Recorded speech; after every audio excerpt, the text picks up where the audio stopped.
আজকে আমি বড় মাছের মাথার মুড়িখণ্ড করলাম, পাশাপাশি পেঁয়াজ কাঁচামরিচ দিয়ে তাজি মাছের চচ্চড়ি করলাম। আমি আজকে তাজির পোনাগুলো সব মাছ থেকে আলাদা করে নিয়েছি, পেঁয়াজ দিয়ে চচ্চড়ি করব। আর এখানে চান্দা মাছ আর তাজির বড় কিছু মাছ আগলা করে রেখেছি, ইচা ময়লা। আর পাশাপাশি ডালটা হয়ে গেছে, আর মাছের মাথার মুড়িখণ্ড করব।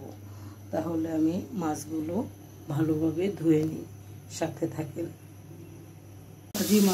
তাজি মাছগুলো ভালোভাবে ধুয়ে নিয়েছি, আর মুড়িখণ্ডের জন্য পেঁয়াজগুলো ভেজে নিয়েছি, পেঁয়াজ কাঁচামরিচ।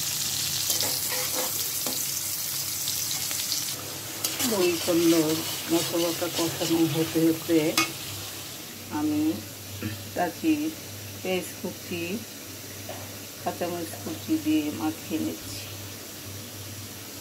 শুকনো মরিচের গুঁড়া, হলুদের গুঁড়া, ধনিয়ার গুঁড়া দিয়ে দিলাম। এখন আমি মাখাবো। মাখানোর আগে মুড়িখণ্ডের মশলাটা কষানো হয়ে গেছে, এই পর্যায়ে আমি মাছগুলো মাথাটা দিয়ে কষিয়ে নেব।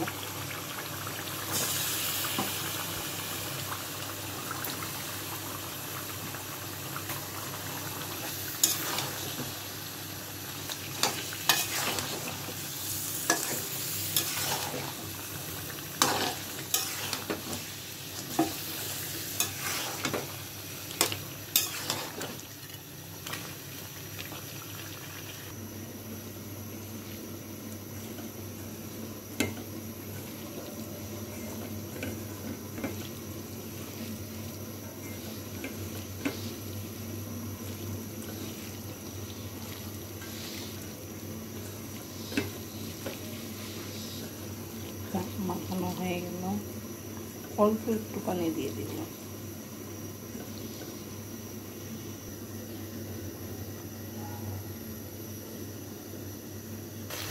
দিয়ে দিচ্ছি এলাচ, দারচিনি।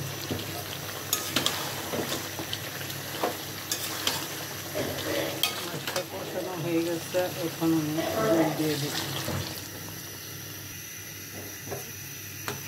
এখন দিতে দেব।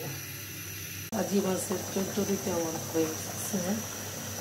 আমি এখন মুড়িখণ্ডর জন্য আলু সিদ্ধ করে ভর্তা করে নিয়েছি দেওয়ার জন্য।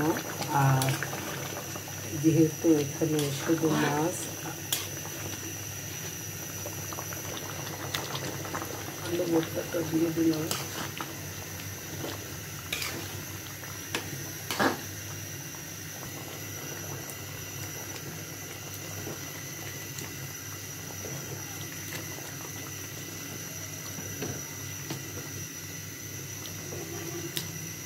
মাছ আর আলু আমি ডাল দিয়ে মিশিয়ে দিচ্ছি।